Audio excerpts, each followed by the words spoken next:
behalf of the artists, we would like to extend a thank you to everyone for taking the time to come out tonight, as well as a thank you to all the people that have attended and supported our shows over the years.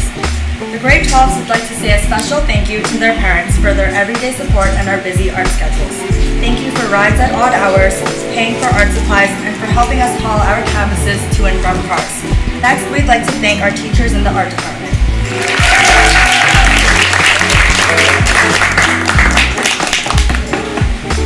Lessons learned in our art major. These lessons are the things we have bonded over and we will continue to share. Some of those lessons include, number 1, when putting together your portfolio for university, no unicorns. They will discuss the admissions people and give Ms. Crawford an instant headache. And just like unicorns, your acceptance into that school will be non-existent.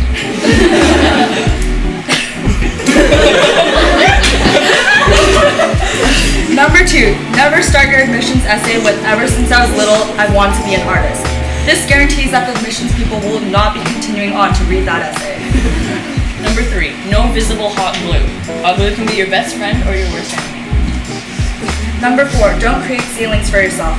So many of the obstacles you face are self-created. It's important to always push yourself and to break through your ceilings.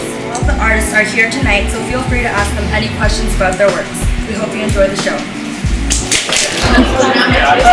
I'm Sarah Shaver, and this was part of our month-long tracking project, and we had to write down every time we did art, or even thought about it, or brainstormed, or bought anything to do with art, and write down like what time it was, what we did, and where we were, and any details we could find about it.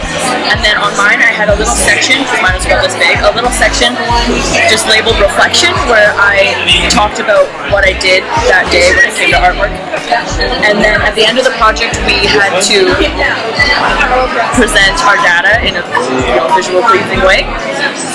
So I came up with my concept when I was just kind of thinking about how amazing it was that Shakespeare wrote all his poems in iambic pentameter, and like how much work that would be, and then also how all those syllables could be represented in lines and dashes.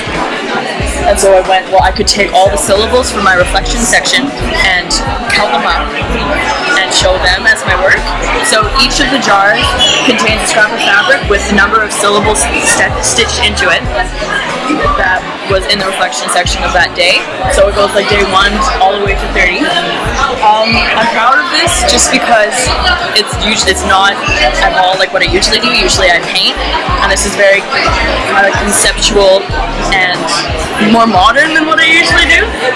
So I'm really glad it was able to be in a grad show and people get to see a different side of my